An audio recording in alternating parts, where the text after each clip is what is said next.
yellow sticky substance when you open up the lid of the mailbox, and string hanging from the edge. Okay.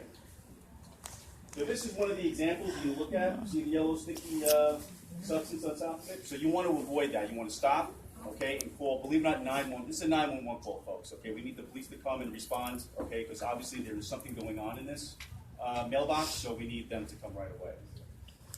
This is the fishing tool that they use. Pretty much what it is, it's a, it's some sort of a bottle, something small that'll fit into that slot with a string, and that is a simple tool trap. I mean, it's catch mice. So as you put your mail in there, they're prone to sit there, catching the mail, bringing it out. Oh, hi, man, this is good. Going back in and just pulling out all your mail. Check washing. Okay, what do they do when they get the checks?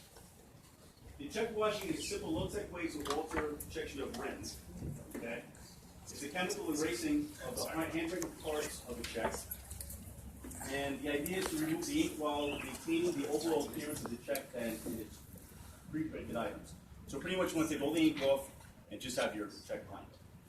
And here is a video on the actual check washing. So pretty much, this is your check that you wrote out to Con Edison.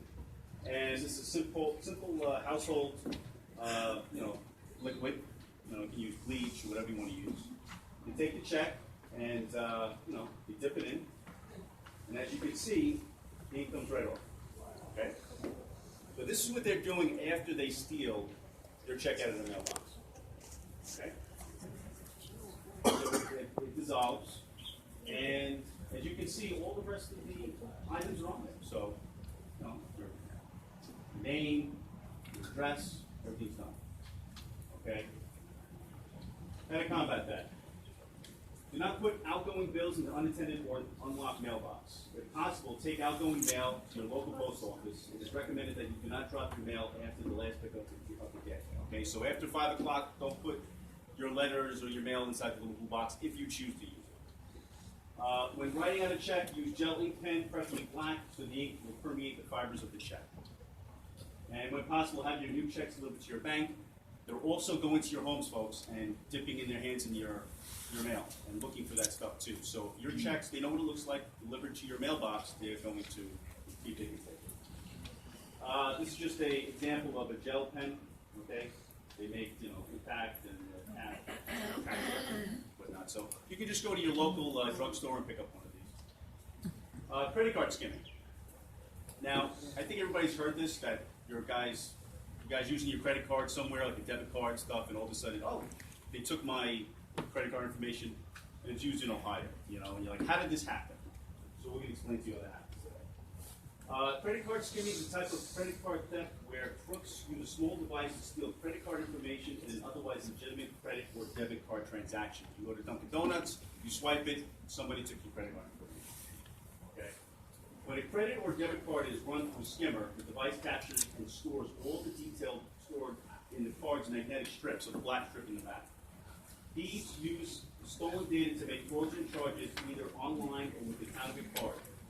In the case of the ATM and debit card, thieves withdraw cash from linked checking accounts, and the stolen card detail may be sold over the internet. So they're taking your information, they're putting it on the dark web, it's called, and then somebody is buying it in full, like batches of 500, and they'll be like, oh, 500 credit cards, it's $1,000. They'll take the money, and that's how it happens. Just to give you some information on what to look out for. Okay, so really quick, this right here is a pinhole camera. So what they do is they install these pinhole cameras on these ATMs, and then the skimmer device. So what they're doing is they're reading your debit card information and recording you putting your PIN inside of the device. And that's how they get your information. Okay? Does anybody know anything about this? These ATMs? These are not your ATMs that you go into Chase. These are like the mini bank ATMs that you see in front of bodegas and stuff. Don't use them, okay? Don't use them.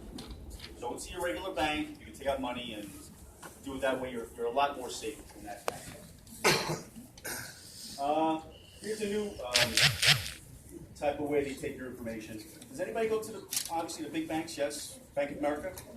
To get into the banks, you have to put your card inside to open up the access, right, after hours. The thieves are going to another location, they're stealing the door reader, and they're installing it with the skimmer and putting it in your local Chase or Bank of America. But when you open up the bank, get access, they get your credit card or debit card. How to combat this is don't use your ATM card to open up the door. Use either your credit card, okay, or you can use something like a gas card of some sort, or maybe even a hotel room key. You can open up that door in many ways. As long as it has a magnetic strip of information, open up the door. Well, now they tell us. Who knows? Okay. These are used for when you guys are in restaurants, okay, and you give the guy who served you all night your credit card in that little black case. They take it in the back and they swipe it. Okay, they're as big as a quarter. That's a quarter right there, folks. That's how small they are. And they get your information, they take it, and they sell it over the dark web, and that's how they get that. Okay, so be cognizant. Really quick, these are point-of-sale skimmers. Okay, this is what you'll see in a supermarket. Okay, how this works is that what will happen is guys will go and they'll install this faceplate over where you put the point of sale, so when you swipe at the end of going to the grocery store, and they'll actually take all your information. This is a video in Florida of a point of sale skimmer being put on. So this is the skimmer right here, this is the point of sale, and these are the guys working, so just watch it. So here we are, they're at a drugstore, they're at a grocery store, and this guy is talking to the clerk, and this guy right here, he's going to go put on the skimmer right on here, so watch. So he distracts her, he takes it right out of his bag, and he snaps it right on. You saw it? That's it.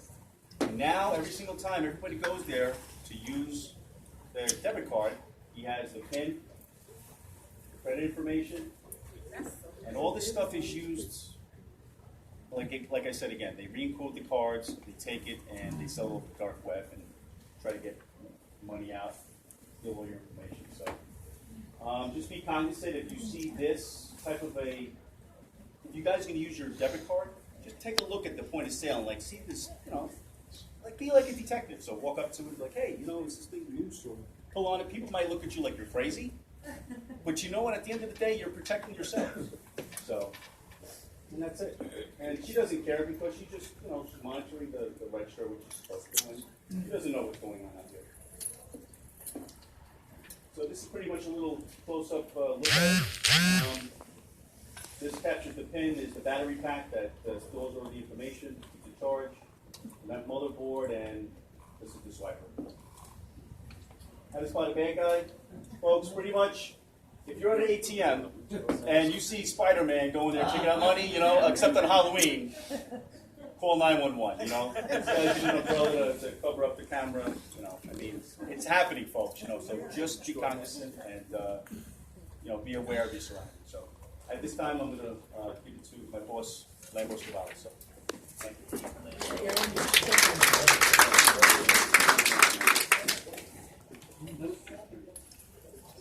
Good evening, folks. My name is Sergeant Lambros Cavalli. I've worked in some capacity or another in financial crimes for the last 7 years. Now I'm moving past this. One of the things we're doing is going out proactively telling you guys about any new scam that might come up, like you said, up here in the mailbox phishing. The 4.9 not so much, but everybody's getting hit with this IRS scam. I'll explain it a little bit better. We call them 21st century crimes. It's the same crime. It's been around for decades. Years ago they used to mail the letter, hey, your uncle passed away in Egypt, he left you a fortune, please send us some money so we can pay the tax and get the money out. Now they're just doing it on the internet. Different variations of it, I'll go through real quick if you like.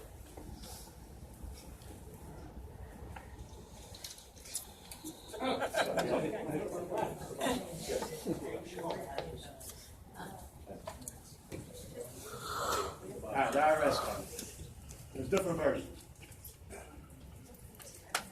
If you just go to irs.gov and type in on the search field scams, you'll get to that website. It'll tell you every variation of it. I'm just going to focus on the ones that seem to be the most common ones. Phishing, that's when they do it through your email. So what they'll do is you'll see an email come through irs.gov, it's irs.gov. You'll see an email come through IRS USA, irsgov.net. You'll see a variation of it. And what they're trying to do is make you click on it. Once you click on it, they're going to take you to a site that looks very similar to irs.gov. If it's not, they're going to offer you options on how to pay the taxes that you don't know. That's the phishing version of it. Just remember, whenever you get a call, and the more common way is over the phone, they're first going to communicate with you with mail, regular mail, then they're going to communicate with certified mail. At some point, they will call you. When they do call you, they won't threaten to bring law enforcement. They're not going to tell you the 409 is going to come to your house and take you to jail. They're going to tell you the feds are going to rappel through the roof and drag you away. They never threaten you with anything with law enforcement action until that comes after the court hearings. So usually there's some communication before they demand money. And the IRS, this is the most important thing, will not accept payment with a gift card. So if you have somebody that calls you up and says, listen, we can make this go away, you owe $7,000, pay us $5,000 today, but we need the money today, go to your local CVS, buy an iTunes card, upload $500 into it, give us the code. The IRS does not accept iTunes card, does not accept green dot cards. So the minute that happens, get a number. It could be the IRS. 1 in 1,000 might be the IRS. Get a number, callback number. Don't give up any information. Whatever they have, that's great. If they know your first and last name, that's fine. Don't give them anything else. Don't tell them your social. Don't tell them the last 4. Don't tell them the first 5. Don't tell them your phone number, your cousin's name, nothing. So what you do is, this is the phone number. You guys can write it down, 1-800-366-4484. And they'll tell you if that's a real call or not. They'll direct you where to go and report it if it's not. And if you do owe taxes, hey, listen, it might happen. You get a call at home. This is the number that you call. It's 1-800-829-1040. 1040 returns. Most important thing, anybody calls you and demands payment immediately, hang up the phone. Unfortunately, we see this all the time, and there's been media releases on this, and it's still happening. Another type of call. Police calls you and says, hey, your nephew's been locked up. You need to wire us $500. Or, there's been an accident. We won't release the car. We won't release your nephew unless you send us $1,000. Happens to be in Mexico a lot of times. They'll tell you that. Gee, big surprise there. The good captain here is not going to call you and ask you for $500 to release your nephew if you've been locked up. Police do not work that way. You might need bail money, but you'll get a call from a court clerk somewhere down the line, and they don't solicit the money. They tell you he's getting arraigned, come down and pick him up. They won't accept payment over the phone either.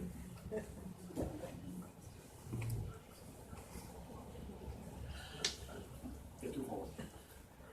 So it happens, and I don't understand how it happens, but unfortunately it does.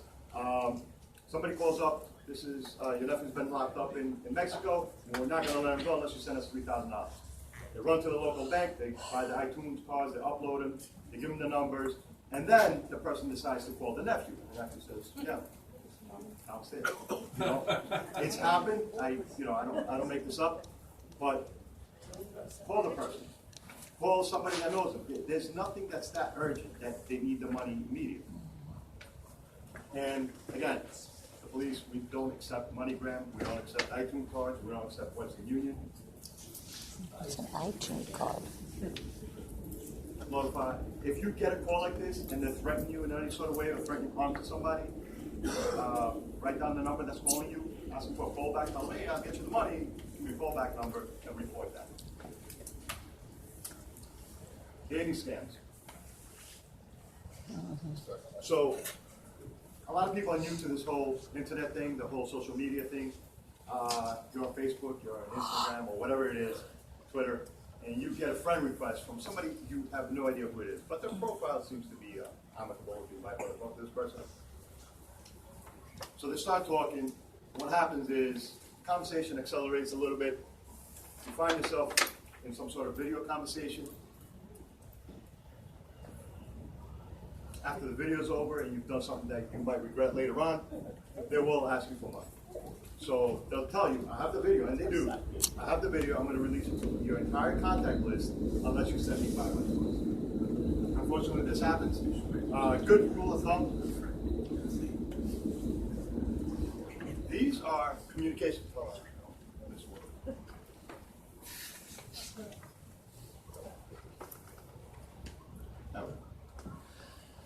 This is what you'll see on your chat box or something like that. It's completely terrible. I'm a little short on cash. If you don't mind paying for my airline ticket, people fall for this. I'll come and meet you. Just pay for my airline ticket. Kira. If you can't afford to miss work, you pay me for a week's worth of work. It will be a week's worth of work, I guess. This is just samples that we have in old cases. It goes back and forth. Some people get hooked.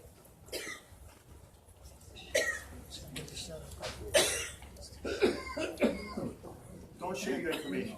If somebody says, oh, where do you work? I work here. What do you do? How much do you make? Et cetera, et cetera. They don't, if this person's a stranger from California that you've never even been to, there's no need to share that information. I say this because that's how a lot of these things start. Going back to what I said before, your uncle passed away in Egypt, and he's got millions of dollars. Somebody will friend request you. I couldn't upload, I got one not too long ago. He said, so glad I found you on Facebook. Can't be another Kamala's. Somebody that owned a portion of Honeywell passed away, and we've been looking for you. You just need to give us your contact information. Then the next thing they do is ask for to pay the back taxes, and then you can release the money. And that's how these things accelerate. So if you're on Facebook or wherever you are, choose your friends carefully. Somebody you know, great. Check your privacy settings. A lot of times your profiles are public, and it kind of almost solicits this sort of scam. Going back to what Detective earlier said, don't deposit. Well, she kind of segues into something else, but it's not a job for you when you're on Craigslist looking for a job and somebody says, "I got a great job for you. You have a bank account? Just deposit these checks for us. You're kind of doing payroll offsite for us. We're going to give you checks. You deposit them. You keep, 20%, 30%. You really shouldn't do that. You should never deposit a check from anyone. A lot of times, with these scams, you'll get something like people looking for work. So they say, listen, we're looking for a nanny. You happen to be a nanny. We're going to pay you $3,000 up front. We need you to pay $2,000 for the rent. The rest of it, just keep for yourself. They're going to send you a check. Anybody here, has anybody ever gotten paid for work they haven't done yet? Ever?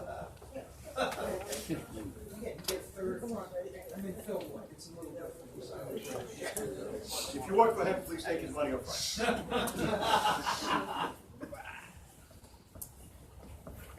When you deposit a check, the bank doesn't know it's no good up until 2 or 3 days later. So you're going to go to your bank. You're going to get this check from this fraudster.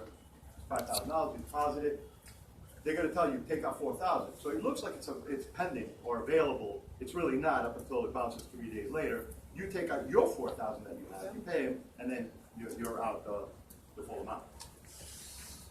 You will be liable for the balance. So whether you were scammed or not, whether you do a complaint report, you're liable for this, for the amount on the check. Any additional fees that your bank will charge you, and most importantly, what really matters is your credit. If you don't pay this back, it's tied to your Social Security number. So the bank, you have a negative balance of $5,000, the bank is going to reflect negative on your credit report. This is the most important thing to remember. If it's too good to be true, it is. There's nobody giving you another typical scam. You're selling. We all use Craigslist. I use it all the time. So I sold my little guy's. He didn't need his booster seat anymore, so it was a couple $100 or whatever it was. Put it on there.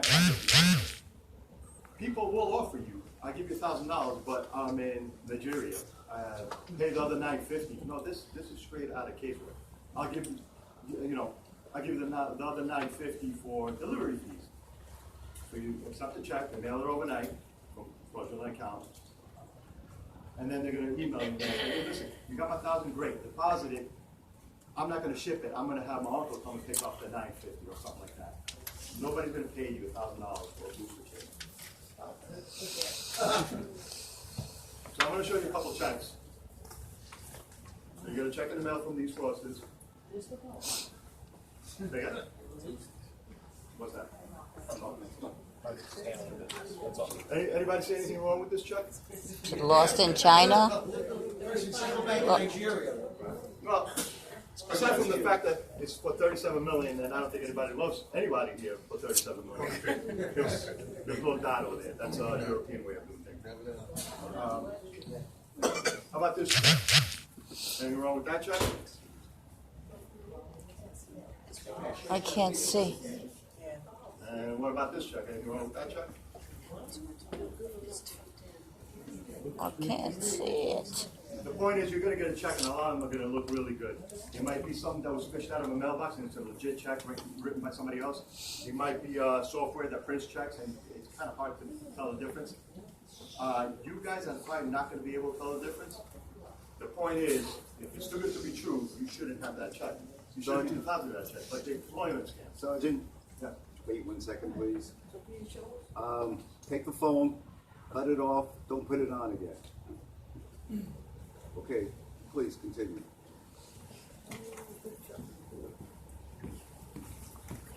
A lot of times they'll ask you, they'll say, oh, for you to get vetted, you're approved, you're going to make $2,000 a week, but we need $500 to start your application. Most people don't pay for the job. You can't pay for job services like Monster and everything else. There's a monthly fee, but it's nothing like that.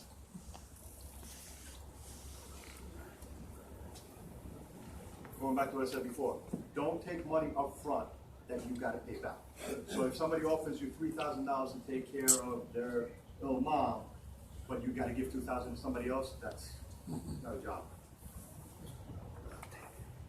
Again, do not deposit people money that you don't know into your checking account. Your boss pays you, that's a check, deposit that. You get a gift, deposit that. And when they're soliciting, they're called mules, they're soliciting people to run checks for them. That's not a job, that's not a real job. You can get in trouble with the feds, you can get in trouble with us, you can get in trouble from a number of ways, aside from the fact that you're going to be outrun. They will stand outside of high schools and ask kids, well, more some colleges, hey, listen, you have a bank account, you want to open a bank account, you'll make a lot of money, we just need to use your bank account, and won't cost you a dime. It won't. Other than your credit and everything else that comes after that. Again, if it's too good to be true, nobody's going to give you a bank account. You're selling something on Craigslist. Anybody know what car that is? Apparently it's a Lamborghini SUV. Wow. It's only about $200,000. You can get it on Craigslist. The reason why, when you communicate with this person, hey, this is great, I want your Audi, it's $30,000 or whatever. I got a great job offer, I'm going back to London, I can't sit on the car anymore. I want to get rid of it, whatever it is. Again, if it's too good to be true, you're not getting a $200,000 car for $11,000. So,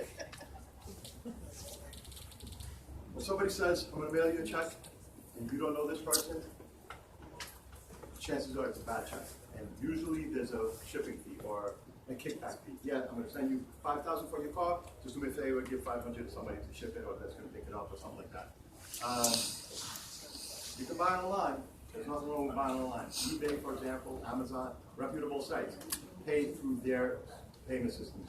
eBay's PayPal, Amazon has their own. Going back to what I said before, nobody will pay you more than the asking price. So now this is not 21st century crime stuff, this is friendly advice. You're selling that, I'm selling my stroller, and somebody wants to come, calls me up and says, hey, listen, you're selling the stroller, I'd like to buy it. Where do you live? So you give them your address. They call you back and they say, I can't make it now, can we make it tomorrow? No, tomorrow I'm not going to be working. You just told that guy your address and that you're not going to be home. If you're going to sell anything on Craigslist, and again, this is just friendly advice, don't give out your home address.